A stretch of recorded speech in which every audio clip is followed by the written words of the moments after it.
पीले दांत वाली बहू। रंजना कभी ब्रश नहीं करती थी। उसे कितनी बार उसके माँ बाप ने डांटा, लेकिन उसका कोई असर उस पर होता ही नहीं था, जिस कारण से उसके दांत पीले पीले हो जाते हैं। शादी के बाद। अरे बहू, वैसे तो तुझ में कोई कमी नहीं है, पर तेरे दांत इतने पीले कैसे हैं बेटा? कैसे मतलब? कोई सर्जरी थोड़ी ना कराई है। वो तो क्या है ना, मैं ब्रश नहीं करती थी तो पीले हो गए। क्या करूं? आप कहें तो लाल करवा लूं या फिर काले? यार ये क्या है, क्यों माँ से लड़ रही हो? लड़ रही हूँ? अरे मैं लड़ रही हूँ या ये बोल रही है कि दांत पीले हैं, पीले। अरे तपस्या थोड़ी ना की है इन्हें पीले करने के लिए। बकायदा ब्रश नहीं किया है 20 साल तक, तब जाकर।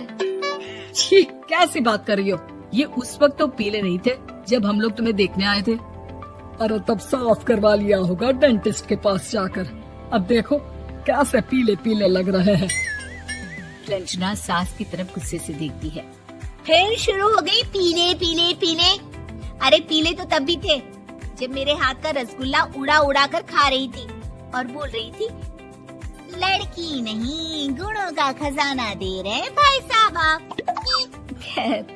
अब वो लोग करते भी तो क्या करते, पीले दांत वाली बहू पल्ले पड़ी थी तो झेलना तो था ही। एक दिन कीर्तन में रंजना गाना गा रही थी। अरे कमला बहन, माँ का द्वार है, यहाँ तो सब शुद्ध होकर आते हैं, फिर अपनी बहू को ब्रश भी नहीं करवाती तुम। दूर से पीले पीले दांत भक्ति में बाधा उत्पन्न कर रहे हैं। अरे कोई 2 साल के बच्चे थोड़ी ना लेकर आई हूँ मैं बहू बनाकर। अच्छी खासी लड़की है, अरे कैसे करवाऊं ब्रश? ये तो उसे खुद करना चाहिए ना। अब माँ बाप तो इसके जैसे तैसे निपटा दिए, ये नहीं सोचा कि सास कैसे संभालेगी। सास बहू को लेकर घर आ जाती है, लेकिन सोच लेती है कि अब इसे लेकर कहीं नहीं जाएगी। अगले रोज बहू कहती है, अरे क्या हो गया, मंदिर नहीं जाना क्या? कीर्तन का वक्त हो रहा है। मेरी मधुर वाणी से कान्हा जी जागते हैं और सोते हैं। आप तो जानती है ना उनकी भक्ति में कितना मन लगता है मेरा। वो क्या है ना, तबीयत ठीक नहीं लग रही है मेरी, आराम करूंगी मैं। तबीयत ठीक नहीं लग रही?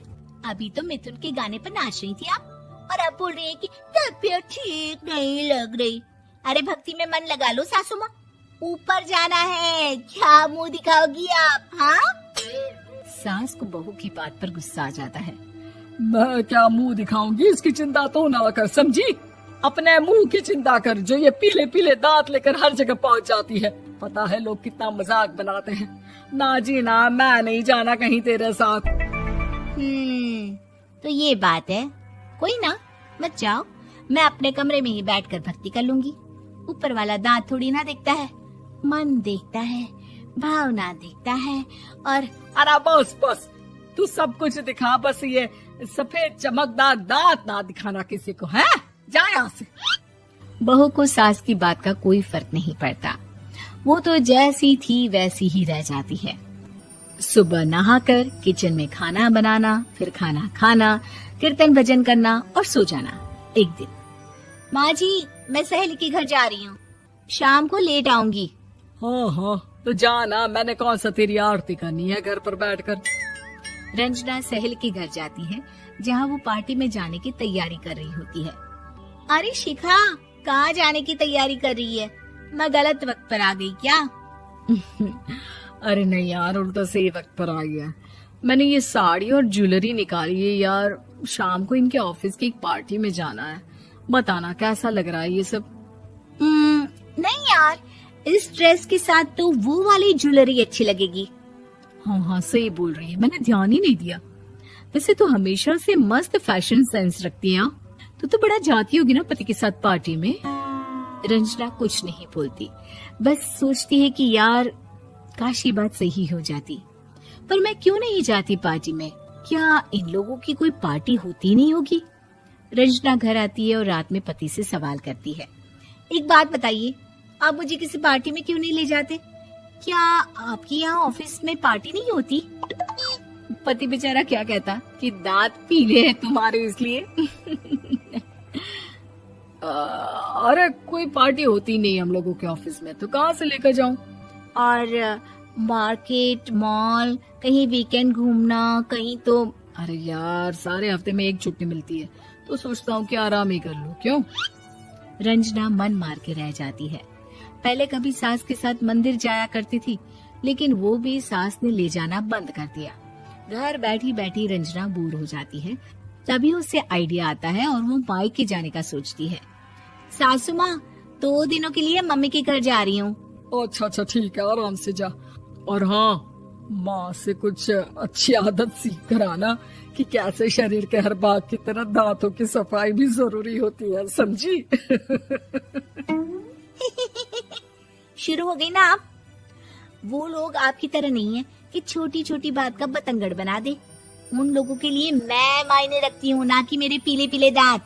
रंजना माँ को बिना बताए उन लोगों को सरप्राइज देती है, लेकिन जैसे ही वो दरवाजे पर पहुंचती है, अंदर देखती है कि घर वाले कहीं जा रहे होते हैं। अब माँ, काश रंजना दीदी के दांतों वाली प्रॉब्लम नहीं होती, तो वो भी हम लोगों के साथ चलती ना बुआ जी की बेटी की शादी में। हाँ बेटा, लेकिन अब उसे कौन समझाए कि उसको उसके पीले दांत नहीं दिखते, लेकिन उसके आसपास के लोगों को कितना एम्बैरेसिंग फील कराते हैं। मुझे तो कितनी बार उसके स्कूल की टीचर ने शिकायत की कि उसके साथ कोई लड़की बैठना भी नहीं चाहती, और ना ही कॉलेज में कोई उससे बात करना चाहता था। लेकिन पता नहीं क्यों उसे ये बात समझ में ही नहीं आती। कोई कमी नहीं है उस लड़की में, बस यही कि दांत पीले हैं। वो तो भला हो जीजा जी और उनकी माँ का, जो दीदी को जैसी है वैसे ही रखा हुआ है। रंजना को अपने घर वालों की बात सुनकर बहुत दुख होता है। वो सोचती है कि वो क्या करे, लेकिन फिर वो सीधा डेंटिस्ट के पास जाती है, अपने दांत चमकाती है और कसम खाती है कि वो रोज ब्रश करेगी। अरे क्या हो गया? तुम तो 2 दिनों के लिए गई थी ना, पर कोई ना, अच्छा है, चलो आ गई तो। रंजना सास के सामने आकर खड़ी हो जाती है और पूरी स्माइल करती है, उसके चमकदार दांतों को दिखाती हुई। हाँ? चले मंदिर। माँ, मुझे माफ कर दीजिए, मैंने आप लोगों को बहुत एम्बैरेसिंग फील करवाया। मैं आज से रोज ब्रश करूंगी।